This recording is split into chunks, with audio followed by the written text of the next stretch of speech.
Assalamualaikum warahmatullahi wabarakatuh. Waalaikumsalam warahmatullahi wabarakatuh. Alhamdulillahirabbil alamin. Allahumma shalli ala Muhammad wa ala ali Muhammad. Bersyukur kita kepada Allah yang telah memberikan banyak nikmat kepada kita sehingga pada pagi hari ini kita masih diberikan kesempatan oleh Allah untuk selalu semangat menuntut ilmu di Sekolah Tinggi Agama Islam Bumi Selampar ini. Selanjutnya salawat beriring salam semoga tetap tercurahkan kepada baginda Muhammad Sallallahu alaihi wasallam. Allahumma shalli wa sallim. Yang terhormat Bapak Supriyadi, Magister Manajemen selaku dosen pengampu mata kuliah reportase media cetak dan teman-teman mahasiswa yang dimuliakan Allah Subhanahu wa taala. Pada hari ini saya Sapardi Sardi akan memaparkan materi hasil dari makalah saya, yaitu tentang wawancara tatap muka. Dalam mengambil sebuah berita, kita perlu mengambil berita itu berita yang berupa valid atau fakta. Nah, untuk mendapatkan suatu fakta atau data yang valid itu, kita harus mendapatkan berita dari sumber yang pasti. Artinya sumbernya kita sampai kepada sumber yang benar, tidak mengambil dari sumber-sumber yang berseberangan. Nah, untuk mendapatkan sumber yang benar itu perlu adanya wawancara. Dan wawancara ini ada banyak jenisnya. Namun pada pagi hari ini saya akan menitik beratkan pada wawancara tatap muka. Sebelum kita masuki lebih dalam materi pada pagi hari ini, kita ketahui dulu definisi dari wawancara tatap muka itu. Wawancara sendiri merupakan percakapan di mana di dalam percakapan itu terdapat pertanyaan-pertanyaan. Pertanyaan-pertanyaan ini yang akan menghasilkan jawaban, dan jawaban inilah yang akan menjadi data dan fakta dari berita kita. Kemudian wawancara tatap muka atau yang disebut dalam dunia jurnalistik yaitu face to face adalah proses wawancara dengan menemui langsung dan menanyakan langsung poin-poin berita yang ingin kita tanyakan atau yang kita sebut dengan 5W+1H itu kepada narasumber yang langsung. Artinya tidak melalui telepon, tidak melalui media-media online. Selanjutnya, wawancara tatap muka ini memiliki kelebihan dan kekurangan. Tentunya kelebihan dari wawancara tatap muka ini yaitu kita bisa menjangkau responden. Responden itu adalah narasumber, orang yang kita beri pertanyaan dan orang itu memberikan respon. Nah, itu disebut dengan responden. Berita itu dapat kita jangkau secara spesifik atau secara mendalam. Topik yang kita tanyakan itu dapat kita pahami dengan jelas karena ketika kita bertatap muka itu secara tidak langsung bahasa komunikasinya mulai dari gerak tubuh, mimik muka itu dapat kita baca melalui bahasa komunikasi jika kita secara langsung. Beda halnya jika kita mewawancara melalui online, itu kita hanya bisa mendengarkan, misalnya melalui telepon kita hanya bisa mendengarkan suara, ataupun misalnya melalui chat kita hanya bisa melihat tulisan. Beda halnya dengan wawancara tatap muka. Namun demikian, wawancara tatap muka ini memiliki juga kekurangan. Di antaranya yaitu responden atau narasumber tidak bebas dalam menjawab pertanyaan-pertanyaan kita. Karena terkadang seorang narasumber itu ketika didatangi oleh wartawan, ketika didatangi oleh media-media, mereka sedikit tegang dalam menjawab pertanyaan-pertanyaan itu. Beliau lebih menjaga wibawa, lebih menjaga perkataan-perkataan itu agar apa yang disampaikan itu tidak melenceng dari ini. Artinya narasumber itu terbatas dalam menyampaikan berita itu. Dia lebih menjaga. Kemudian kita masuk yang paling penting dari materi ini adalah yaitu teknik wawancara tatap muka. Untuk teknik wawancara tatap muka itu saya boleh tulis ya.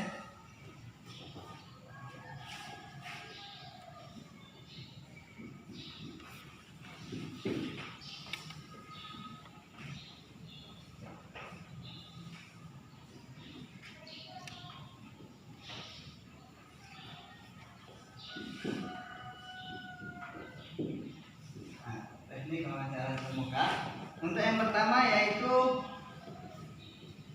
mulai dari diri kita, yaitu pewawancara.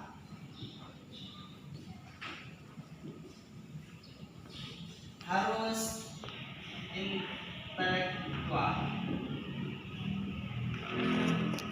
dan kritis. Maksudnya pewawancara harus intelektual dan kritis di sini adalah seorang wartawan atau jurnalistik sebelum mendatangi narasumber itu harus mempunyai kemampuan atau pemahaman tentang apa yang harus kita liput itu. Banyak hal yang harus kita ketahui, informasi-informasi yang harus kita ketahui, mulai dari acaranya apa, sub-sub acaranya apa, siapa yang harus kita wawancarai. Kita harus mengetahui latar belakang narasumbernya dan seterusnya. Kemudian yang kedua, kita memahami kasus.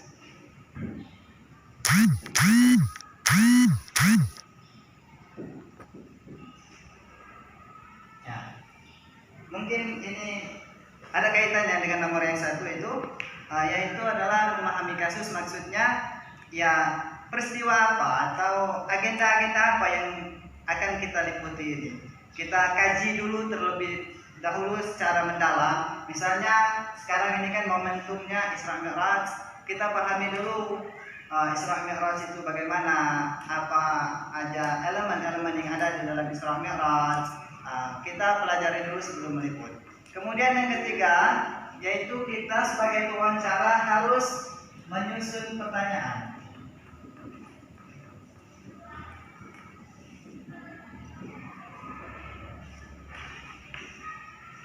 Nah, poin yang ketiga ini penting bagi kita adalah menyusun pertanyaan itu adalah sebelum kita berangkat untuk mewawancarai seseorang itu harus ada draft pertanyaan yang harus kita catat. Karena jika kita tidak mempunyai konsep atau tidak mempunyai persiapan dalam apa yang harus kita tanyakan nanti, ketika kita berhadapan langsung dengan narasumber itu, kita akan merasa gugup. Kadang-kadang tidak ingat lagi apa yang harus kita tanyakan lagi kan, sehingga apa yang kita tanyakan itu tidak terkonsep dan tidak terstruktur. Artinya penting untuk menyusun pertanyaan ini. Tentunya pertanyaan-pertanyaan ini tidak lepas dari 5W plus 1H ini. Setelah menyusun pertanyaan, kita mulai nomor 4 yaitu membuat janji.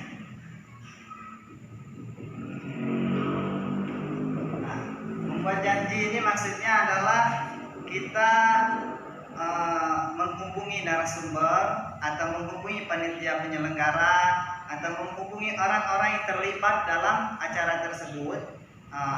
Kita komunikasikan, mengatakan bahwa misalnya hari ini jam ini kita akan datang, bisa nggak Pak kita datang, ingin mewawancarai, ada beberapa hal yang ingin dipertanyakan gitu. Setelah sudah ada kesepakatan ketemunya di mana, jam berapa, artinya kita sudah terjadwal. Nah, dalam memenuhi janji ini kita bisa menghubungi narasumbernya langsung atau mungkin bisa menghubungi asistennya, misalnya atau pejabat, kita bisa menghubungi asisten satunya, dua, tiga. Tentunya dalam menghubunginya itu perlu ada etika dalam komunikasi. Kemudian yang kelima itu pre-interview.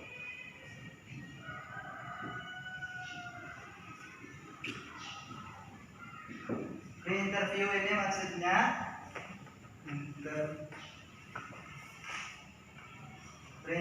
ini maksudnya adalah katakanlah pra interviewnya, artinya sebelum kita datang ke beliau, ya jangan tiba-tiba langsung apa pandangan Bapak tentang acara ini dengan begitu. Artinya ya kita salam, sapa kan, terus kita ngobrol-ngobrol dulu, diskusi ringan dulu kan, jangan masuk ke inti permasalahan langsung.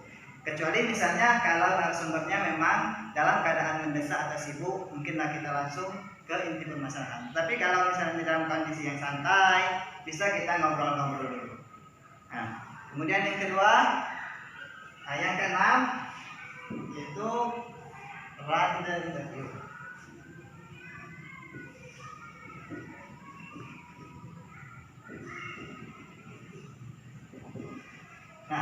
poin inilah kita mulai mengajukan pertanyaan-pertanyaan yang mendasar yang perlu kita ambil jawabannya sebagai berita kita nantinya. Tentunya pertanyaan ini tidak lepas dari 5W plus 1H itu, ajukan pertanyaan dalam bahasa yang baik dan benar sehingga bahasa itu dapat dipahami. Dalam mengajukan pertanyaan ini misalnya kita tidak sempat untuk mencatat, boleh kita merekam melalui handphone kita, direkam dulu, nanti kita susun dalam teks gitu. Kalaupun kita mampu mencatat, catat saja poin-poin yang pentingnya. Jangan apa yang disebut beliau kita catat, nanti takutnya tidak terkejar. Nanti maksudnya catat yang penting saja. Kemudian yang ketujuh yaitu rekondi.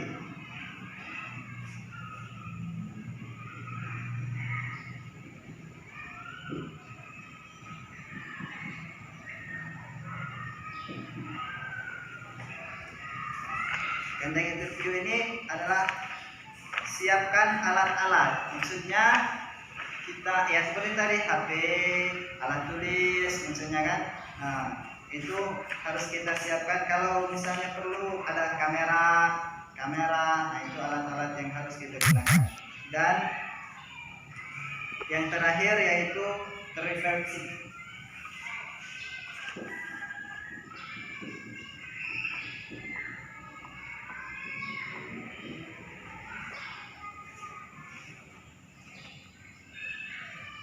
Nah, ini adalah terakhir kita menanyakan kembali kepada narasumber setelah pertanyaan-pertanyaan inti yang kita tanyakan kepada narasumber itu selesai. Kalau masih ada waktu, kita tanyakan kembali kepada narasumber bagaimana, adakah hal-hal yang harus ditambah oleh narasumber di luar pertanyaan-pertanyaan kita. Kemudian jika itu semua sudah selesai, kita cek kembali ejaan-ejaan, jabatan, tanggal tentang narasumber itu.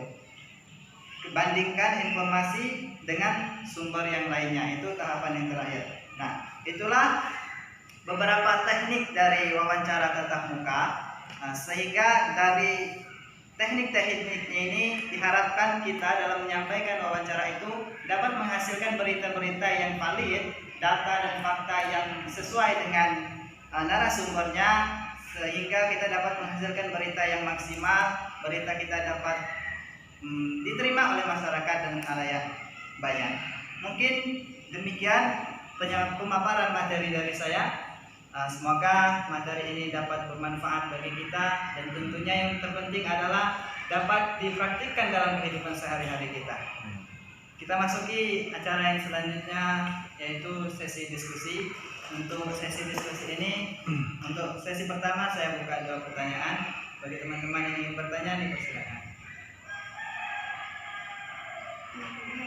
Ya, terima kasih. Tadi kan kata Saltin, wawancara tatap muka itu memiliki kekurangan, yaitu tidak bebasnya narasumber dalam menjawab pertanyaan. Pertanyaan itu bagaimana menyikapi narasumber yang merasa tegang atau nervous ketika sang wawancara mengajukan pertanyaan kepada narasumber. Baik, terima kasih kepada saudari Husnul Nadia yang telah memberikan pertanyaan yang bagus sekali. Ya, untuk menghadapi narasumber yang tegang atau tidak terbuka dengan kita, sehingga kita tidak dapat mendapatkan informasi-informasi yang leluasa, maka di dalam teknik ini kita memahami bahwasanya tadi adalah ada di poin nomor 5 ini ya, pre-interview. Pre-interview ini maksudnya sebelum interview. Jadi kita sebelum interview itu harus ya bahasanya mungkin komunikasi ringan, sehingga dari komunikasi ringan itu narasumber merasa dekat dengan kita. Sehingga dengan kedekatan emosional itu beliau tidak ada batasan-batasan lagi dengan kita. Misalnya kita datang ke rumah wali kota misalnya kan, datang ke rumah wali kota ingin mewawancarai tentang apa. Jangan tiba-tiba datang kita langsung menyodorkan pertanyaan-pertanyaan yang kita ajukan tadi. kita lihat dulu kondisi di rumahnya, misalnya ada kucing, oh ini bapak suka kucing gitu ya. Kita komunikasi yang ringan-ringan terlebih dahulu, sehingga setelah komunikasinya ngalir, kita sudah bebas, komunikasi sudah nyambung, tidak ada batasan-batasan lagi, barulah kita secara tidak langsung berjalan menanyakan hal-hal yang pokok tadi. Begitu. Bagaimana? Bisa saya ini. Saudara Umar Maliki? Baik, saya di sini akan bertanya pada saudara Saudi atas makalahnya. Dari beberapa teknik wawancara tatap muka yang telah Anda jelaskan tadi, itu dari yang dapat saya pahami itu cenderung kepada suatu berita yang terjadwal, seperti memahami kasus, menyusun pertanyaan, membuat janji, berinterview segala macam kan, itu lebih cenderung ke berita yang terjadwal. Nah, bagaimana dengan teknik wawancara tatap muka yang berita yang tidak terjadwal, atau berita yang benar-benar tiba-tiba, misalnya seperti kecelakaan, kebakaran dan sebagainya? Apakah teknik wawancara tatap mukanya itu jauh lebih berbeda, atau tentang hal lain itu segala macam? Dan satu lagi, tolong berikan beberapa contoh wawancara tatap muka yang sering kita lihat di TV atau di koran segala macam. Itu saja. Baik. Oke, terima kasih kepada saudara Umar Maliki yang memberikan pertanyaan. Mungkin ada 2 pertanyaan yang saya tangkap dari saudara. Untuk yang pertama, bagaimana wawancara tatap muka untuk agenda yang tidak terjadwal, maksudnya mendadak begitu kan. Untuk yang kedua yaitu contoh wawancara tatap muka. Oke, untuk agenda atau peristiwa kejadian yang tidak terjadwal atau mendadak, itu kita tetap menggunakan konsep-konsep ini, namun tidak secara mendalam. Misalnya memahami kasus misalnya terjadi kebakaran, kan tidak terjadwal di kebakaran kan.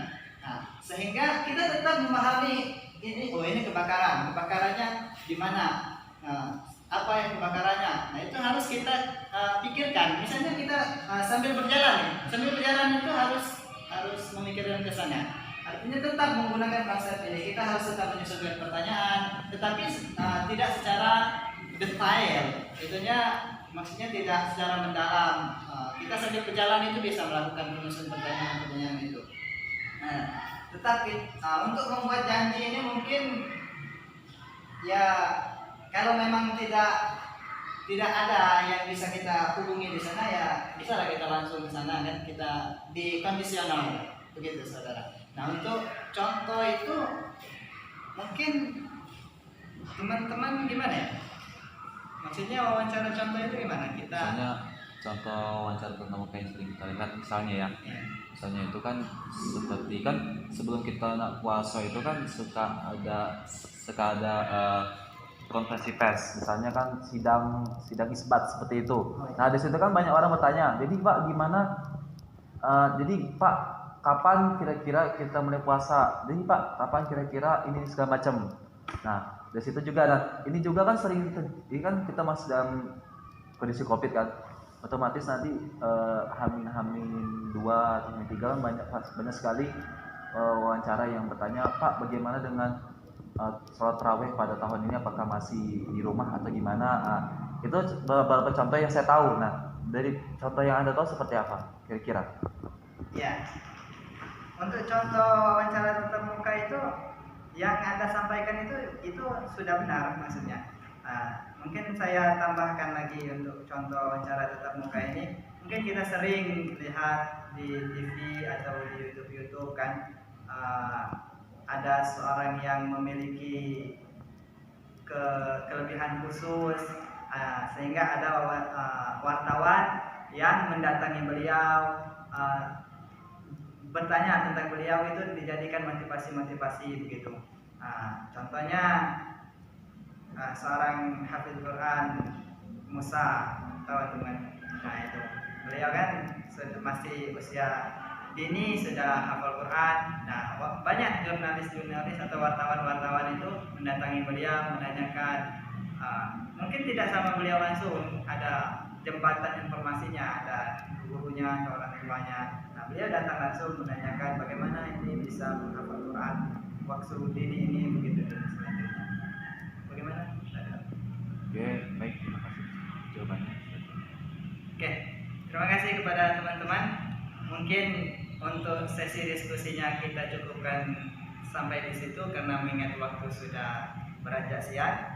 Saya sebagai pemateri pada siang hari ini, terima kasih atas perhatiannya. Mohon maaf atas kekurangannya. Tentu dalam penyampaian saya banyak sekali kesalahan-kesalahan.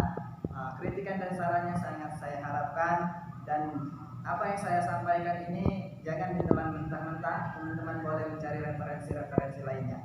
Saya akhiri, wassalamualaikum warahmatullahi wabarakatuh. Waalaikumsalam warahmatullahi wabarakatuh.